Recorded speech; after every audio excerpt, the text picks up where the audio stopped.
Hey, folks, welcome back to the Wise Mindset Guy podcast, the show where we munch on big ideas without breaking a mental sweat. I'm your host, Nat Plastino, your friendly neighborhood curiosity guide, and today we're diving into a topic that sounds like it belongs in a philosophy class taught by a robot, but trust me, it's way cooler than it sounds. We're talking about universal realism. I know, it sounds like a sci-fi movie starring Keanu Reeves, but hang tight, because by the end of this episode, you'll see how this fancy term can actually make your everyday life a little clearer, a bit more peaceful, and maybe even save you from a few arguments with your cousin at Thanksgiving dinner. Let's roll. What is universal realism anyway? Okay, so let's break it down. Universal realism is a philosophy. That's already a big word, but don't worry, we're not doing homework. It's a way of looking at the world in super simple terms. Universal realism says there is a reality out there and it exists whether we believe in it or not. It's like gravity. You can say, I don't believe in gravity, and then jump off your couch, but unless you're a cartoon character, you're still gonna land on the floor. That's reality. Universal realism is basically the idea that truth isn't just whatever I feel like today. There are real things, real truths, and real facts that exist whether you or I like them. It's not about opinions. It's about objective reality. Now, does that mean all our beliefs are wrong? No. It just means some things are true independently of us. And the goal, what's the goal of this? To try and align our beliefs with that reality. Like, tuning a guitar or tuning a piano. If you're out of tune, music's gonna sound a little weird.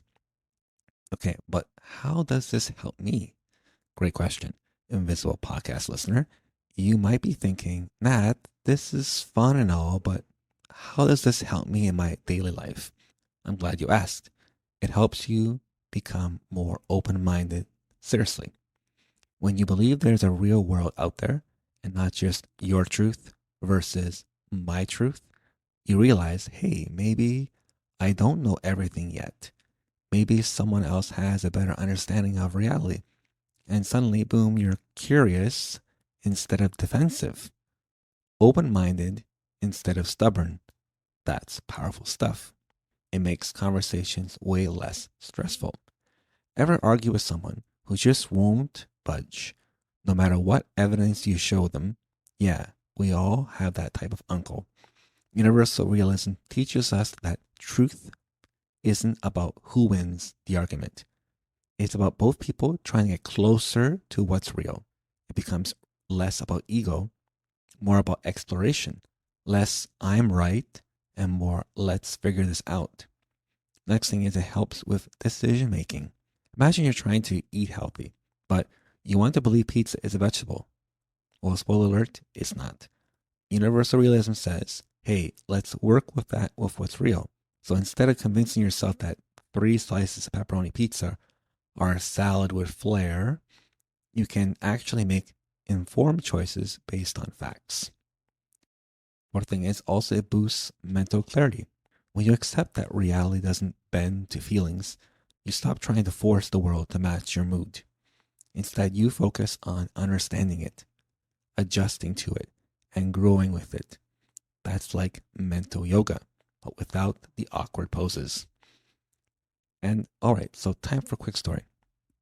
Let's talk about a guy who thinks cats are evil. Why? Because one cat scratched him when he was 5 years old, so now he avoids cats, swears they all want to murder him, and tells anyone who will listen that cats are just little chaos demons. Now, universal realism would say, hey buddy, let's look at reality. Some cats are cuddly and very cute. Some are jerks. But cats as a group aren't evil. That's your experience, not the truth. If you embrace universal realism, maybe you'll stop judging all cats by one bad scratch. Maybe you'll meet a sweet rescue cat someday and realize, wow, cats are kind of chill. And that's the magic. Universal realism doesn't erase your experiences. It just invites you to test them against reality. That way, you're not stuck living in the past or in fear. You're moving forward, curious, learning, and growing. So, how do I use this today? Quick tips to apply universal realism right now. Ask yourself, is this a fact or just how I feel? Both are valid, but don't confuse them. 2, be curious. If someone disagrees with you, don't just argue. Ask why. You might learn something new. 3, don't disagreement. Don't take disagreement personally. Reality isn't about pride, it's about progress. 4, stay humble. Even Einstein had to change his mind sometimes. So, universal realism is not a superhero, but it kind of gives you superpowers. The power to see things clearly, to grow, to communicate better, and to stay grounded in a world full of chaos and cat memes. At the end of the day, reality is our friend. It's not always comfortable, but it is dependable. And when we align with it, life just works better. All right, folks, that's all for today. If you like this episode, share it with a friend who needs to hear new ideas. Let's show them the real truth. Well, just kidding, sort of. Until next time, stay curious, stay kind, and keep tuning in to the real world.